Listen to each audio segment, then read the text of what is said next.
Apresentação, Luciana Penha.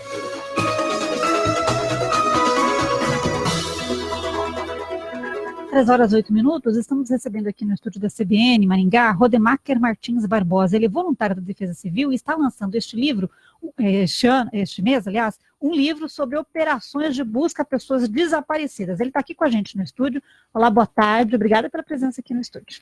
Boa tarde, Luciana, boa tarde a todos os ouvintes da Rádio CBN, é um prazer estar com vocês. Você está lançando este mês esse livro, né? Um livro sobre operações de busca a pessoas desaparecidas. Exatamente, a ideia é ter até o final de janeiro o título Operações de Busca, Fundamentos de Busca a Pessoa Desaparecida, voltado especificamente para pessoas que têm interesse em estar desenvolvendo alguma ação do tipo, mas não têm o conhecimento. Então, fala pra gente, conta mais sobre o livro, o que ele trata. Você é voluntário da Defesa Civil, né? Foi por isso que você decidiu escrever esse livro?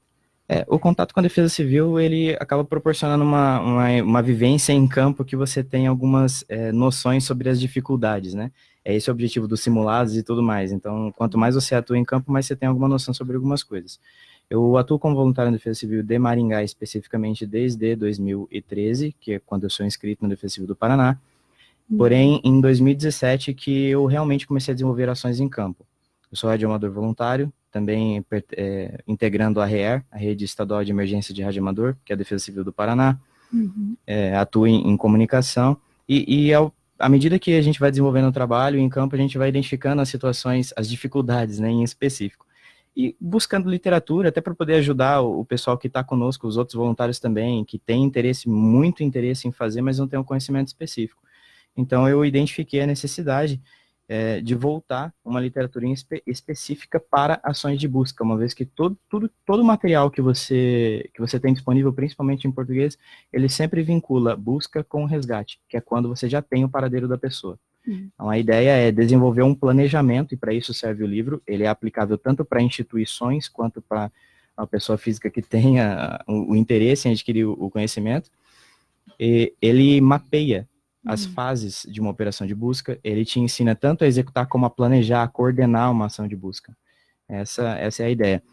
Desvincular um pouco de algumas organizações, não que de forma alguma retirar a responsabilidade de órgãos, enfim, sobre o assunto, não é isso. Mas é poder contribuir como sociedade civil organizada. A busca é muito diferente do resgate? A busca é totalmente diferente do resgate. A busca não demanda de uma mão de obra específica. Ela precisa de ter um conhecimento básico, e esse é o meu objetivo, é fornecer esse conhecimento. Ela precisa ter um planejamento, precisa seguir alguns preceitos, algumas etapas, e isso, quando você negligencia esse tipo de conhecimento, a chance de alguma coisa dar errado é maior. Com relação ao tempo, ao preparo, não precisa de um equipamento específico, ao contrário do que muita gente pensa, para o resgate, sim. Então, a ideia é justamente essa, é empregar a mão de obra da sociedade civil organizada nas ações de busca e esperar que o resgate específico, que quando envolve o atendimento pré-hospitalar, que precisa de um conhecimento, de um equipamento específico, seja feito, então, por instituições. Quer dizer que qualquer pessoa pode ajudar numa busca? Qualquer pessoa pode ajudar numa busca. Mas e esse planejamento, como é que se faz? Eu costumo dividir em algumas etapas, algumas fases. Nós temos a fase de planejamento, a fase de operação e a fase de conclusão. Tirando um pouco dos ensinamentos de SAR, né, de Search and Rescue, a busca e resgate internacional, a gente tem o seguinte preceito, de que as operações de busca elas só terminam com a vítima localizada. Elas são suspensas quando a pessoa não é localizada, mas elas não terminam. O que isso significa? Significa que eu tenho sempre uma equipe em pronto emprego. Eu tenho sempre equipamento e pessoal que, se eu precisar desenvolver uma ação agora, tem essa disponibilidade. E essa é a ideia, esse é o conceito do livro. Fazer com que a pessoa entenda que o maior preparo para um tipo de operação como essa não é um equipamento, não é um contato, uma dependência de algum órgão, coisa do tipo, mas é o preparo mental dela, ter essa noção das etapas, das fases de uma operação, do planejamento, da ação e depois da desmobilização. Então, a ideia é justamente essa. Abrir um plano de operação, coisa que a população, de forma geral, eu uso esse termo no livro, né, sociedade civil organizada. A sociedade civil não tem acesso. É o planejamento. Como, por exemplo, o Corpo de Bombeiros desenvolve uma ação desse tipo. Eles têm um protocolo, né? Eles têm um protocolo. A ideia não é engessar a coisa, não é criar protocolos, nada disso. Mas é fazer com que a pessoa entenda as fases e o porquê delas.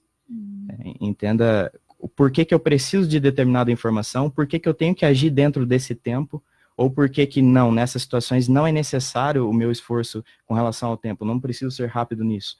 Mas em outras coisas, sim, eu acabo concentrando esforço naquilo que realmente precisa e evitando de ter esforço desnecessário, de ter, da pessoa empregar o seu tempo, muitas vezes, igual você comentou, sou voluntário na Defesa Civil, tenho minhas atividades também, profissionais fora da Defesa Civil. Não vou empregar meu tempo 24 horas em prol da Defesa Civil sem a necessidade. Então essa é a ideia, é desenvolver um planejamento de forma que a pessoa entenda quando ela tem que agir e a forma de agir para não ter desperdício dessa ação. E o que é uma busca? Por exemplo, a imprensa fala em buscas, por exemplo, quando o Corpo de Bombeiros está num rio procurando uma pessoa que desapareceu nas águas. O que é exatamente um resgate quando alguém está preso, perdido numa floresta, né? O que é? Aí você sempre vincula, né? Busca e resgate. Uma busca em um rio, por exemplo, já é uma ação de resgate. A ideia o preceito é o seguinte: é você localizar alguém que desapareceu, um ser humano, uma pessoa que está desaparecida. Para isso existem N conceitos, eu trato deles no livro também. O que nós empregamos para operações de busca, e daí no caso de resgate também, é o desaparecido civil. É a pessoa que você não sabe o paradeiro dela e que ela tem motivo ou não para desaparecer. Mas não é, por exemplo, é o caso de alguém saiu de uma penitenciária, um detento. Ele não é uma pessoa desaparecida, ele é um foragido.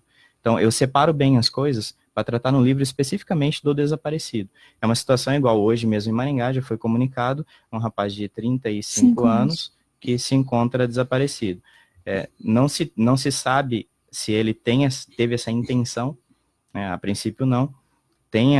É possível traçar um perfil e aí, com base nesse perfil dele, ter uma ideia de algumas ações que ele poderia ter tomado ou não, ou da influência externa, por exemplo, com relação de repente, uma abordagem por mau elemento. Ele pode ter sido sequestrado? Foi o que eu pensei quando vi a notícia, né? O sequestro, não. Na verdade, assim, o sequestro, ele é tratado é um caso como segurança pública. Né? Isso, é um caso de polícia. Não envolveria ações de busca. Não envolveria, e tem características diferentes, bem diferentes. Dá para avaliar antes de começar uma busca? Dá para ter certeza de que isso aqui não é um caso de polícia, vamos começar? Certeza você nunca tem de nada, né? Só a partir da hora que você encontra a pessoa e conversa com ela, realmente, se tiver o êxito de encontrá-la com vida. Mas é possível, sim, com base no perfil da pessoa e com base no histórico da pessoa, traçar, ter um mapa, né? Ter uma ideia de quais são as ações possíveis dessa pessoa, até com base no conhecimento dela. Por exemplo, se eu sou tido como desaparecido amanhã, é diferente de uma criança de 12 anos ou de um idoso de 60 que tem uma vivência totalmente diferente. De repente, um idoso, igual citando até um caso recente em Maringá, daquele senhor Damião, tem conhecimento de vivência em área rural e tudo mais. A predisposição dele é desenvolver alguma ação nesse sentido, onde ele consiga ter uma subsistência maior. A pessoa tem já a tendência, ela já mencionou para a família, já tem essa tendência que algum dia vai acontecer alguma coisa, ela vai acabar desaparecendo, como são casos que a gente pega aqui também. Mas eu não tenho ideia do paradeiro dela, para onde ela vai. E com base nesse plano de operação, com base nesses preceitos, nesses fundamentos de busca, é possível você traçar isso. Com base na experiência da pessoa, da vivência dela, da idade dela, do círculo de relacionamento dela, do comportamento, você consegue identificar alguns fatores que vão apontar para você caminhos mais precisos. E a operação de busca ela é justamente essa, ela é traçar, ter uma ideia da forma como a pessoa pensa, para ter uma noção do que fazer para não despender um esforço em vão, inútil, e fazer o rastreio propriamente dito. E quando você comentou, por exemplo, da busca no rio e tudo mais, você emprega diversas técnicas, né? Por exemplo, até empregando o cachorro, que a gente chama de sinotecnia. Esse é um rastreamento específico. O rastreamento humano é um pouquinho diferente. E eu abro essas etapas também no livro, explico isso. Quais são as diferenças de você fazer uma busca eletrônica, de você fazer uma busca física? Existe uma forma de que um rastreador, mesmo uma pessoa que tenha um determinado conhecimento sobre a passagem da pessoa naquele local, possa ser empregado? Sim, mas no ambiente urbano, diferente. De repente, numa área restrita, de acesso restrito, ou de mato, ou espaço confinado, fica mais claro a passagem de alguém. No ambiente urbano, não. Eu tenho diversas influências ali o tempo inteiro, né? Tanto como outras pessoas, quanto o clima, tudo influencia. Então, quais são as formas de eu identificar? eu filtrar as áreas, saber se realmente eu estou no caminho correto ou se eu estou esforçando, dedicando o meu tempo ali em vão. Esse é o ponto, esse é o conceito da busca. Eu consegui filtrar isso com base na pessoa desaparecida e com base nos outros conhecimentos de rastreio, nas técnicas, e conseguir empregar com um resultado positivo. O objetivo, então, é tornar essa busca mais eficiente, né? Que ela seja mais rápida, que não fique dando voltas no mesmo lugar. Sim, esse é um dos objetivos. O outro seria mostrar que é possível fazer sem equipamento. Sem equipamento e sem dependência de algum órgão específico. Se você junta as duas coisas, você tem um mundo ideal. Alguém que tenha o conhecimento, que tem, de repente, uma disponibilidade de tempo, e que tem uma noção de como traçar um local provável e com base no perfil da pessoa e das ações, você tem um mundo ideal. Você consegue, com certeza, um retorno positivo, muito breve. O que a gente tem visto nos últimos tempos, né, nesse ano de 2018, a gente viu várias vezes, né, são os idosos, né, com perda de memória, que ficam desaparecidos, a família desesperada atrás, né, e o caso do Damião foi um caso que reuniu um grande número de voluntários em busca dele. Foi. Geralmente aqui em Maringá a gente não tem dificuldade de encontrar pessoas dispostas a fazer a coisa. O que a gente tem, de repente, e aí eu me coloco nesse meio também, é um pouquinho da falta de planejamento para algumas ações específicas. Né? De repente, juntar as pessoas não seja a dificuldade. Você tem a mão de obra. Você tem bastante, inclusive, mas direcionar corretamente.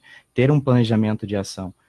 E aí eu falo que eu me coloco no meio, me coloco como culpado nisso também, porque muitas vezes a gente espera um órgão. Eu, como voluntário da Defesa Civil, uma vez que eu estou identificado, estou usando o colete, estou fazendo uma ação pela Defesa Civil, eu respondo pela Defesa Civil, pela lei do voluntariado, todas as minhas ações são de minha responsabilidade. Eu estou fazendo pelo Estado, mas a responsabilidade é minha. Então, muitas vezes eu espero por alguma outra diretriz acima. E, na verdade, nem sempre isso é bom, nem sempre isso ajuda. Pode perder tempo aí. Pode perder tempo. Pode perder tempo e você pode acabar delegando algumas coisas que não tinha necessidade, que você poderia fazer tranquilamente, sim. E no trabalho de busca, o tempo é muito importante?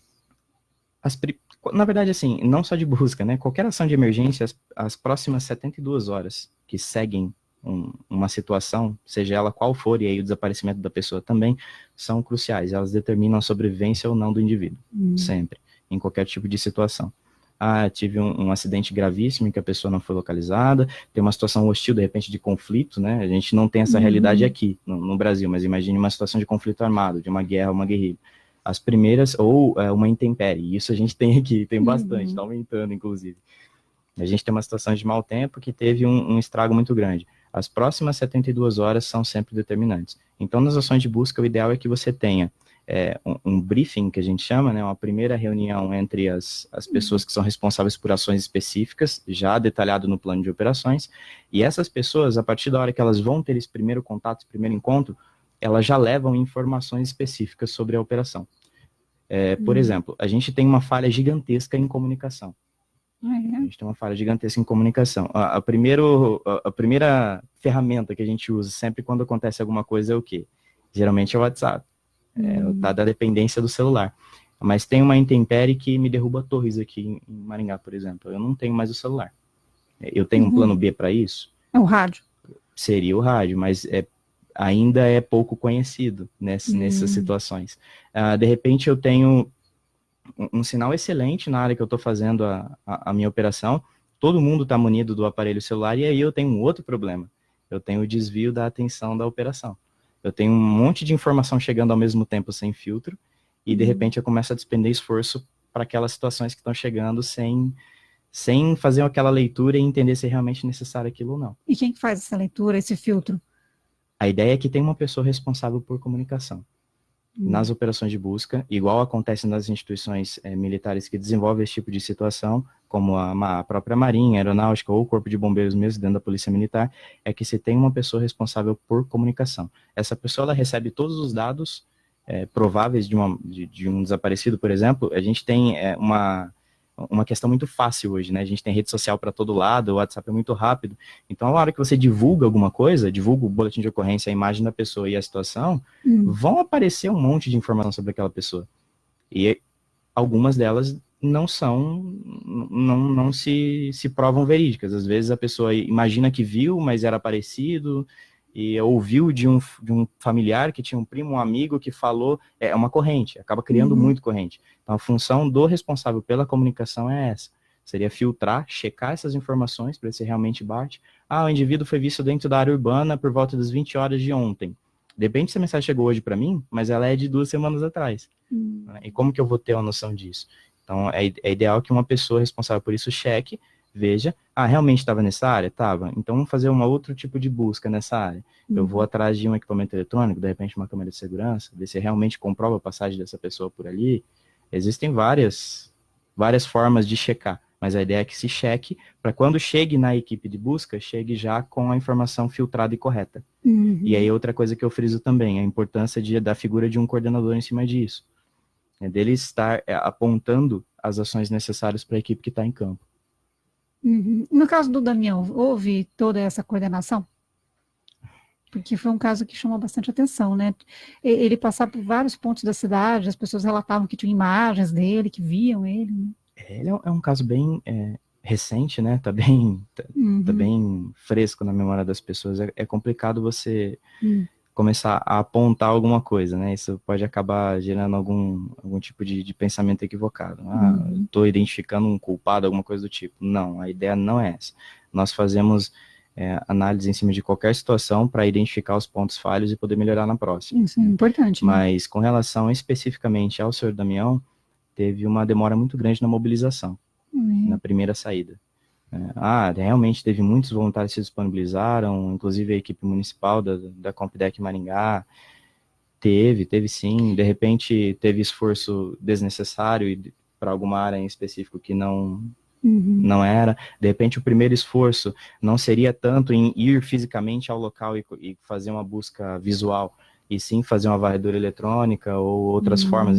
Existem pontos a serem melhorados sempre, em toda operação vai ter, né? E porque é algo novo também, né? Não é uma coisa que se via com frequência. Agora que esse ano de 2018 houve várias situações em que houve essa busca, foi essa tarefa criada para fazer buscas, mas era uma coisa nova, né? Recente, né?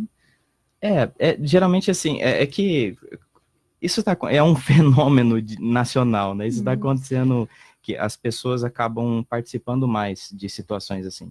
E aí você ganha uma visibilidade diferente. 2017, se não me engano, foram 85 mil boletins de ocorrência de pessoas desaparecidas. Fora os casos que não são, isso o Brasil todo, tá, né? Mas fora os casos que não são notificados, que não são comunicados à polícia por algum motivo em específico. De repente a pessoa, igual você comentou, pode ter a possibilidade de um sequestro, às vezes teve algum contato, e aí ela prefere não envolver a polícia, e não faz o boletim de ocorrência. O que eu disse que é novo é a mobilização, né, da defesa civil, da sociedade, porque geralmente a gente vê casos de desaparecidos, mas que ficam só a cargo da polícia, né, da investigação. Nesse ponto sim, esse ponto está crescendo bastante o envolvimento da população, e isso não é uma coisa ruim, pelo contrário, né? Quanto mais envolvimento, maior visibilidade. E aí, claro, vão aparecer os defeitos também, mas é essa a ideia, que apareça os pontos positivos. Para você aprender a fazer da coisa da forma certa. Justamente, apareçam os pontos tanto positivos quanto negativos para a gente ir se acertando, né, e arrumando as coisas. Bom, o seu livro vai ser lançado esse mês, então, né, só para reforçar. Não tenho data ainda, mas sim, dentro de janeiro ainda, eu vou estar divulgando e comunicando novamente.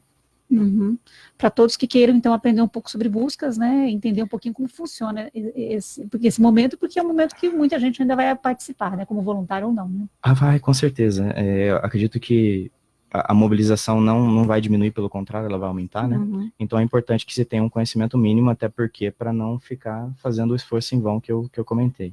Muito obrigada pela participação aqui no CBN Maringá, segunda edição, por esta entrevista, e uma boa tarde para você. Eu que agradeço, obrigado a todos. Conversamos com Rodemacher Martins Barbosa, ele é voluntário da Defesa Civil, ele está lançando um livro sobre operações de busca a pessoas desaparecidas. Agora 13h27.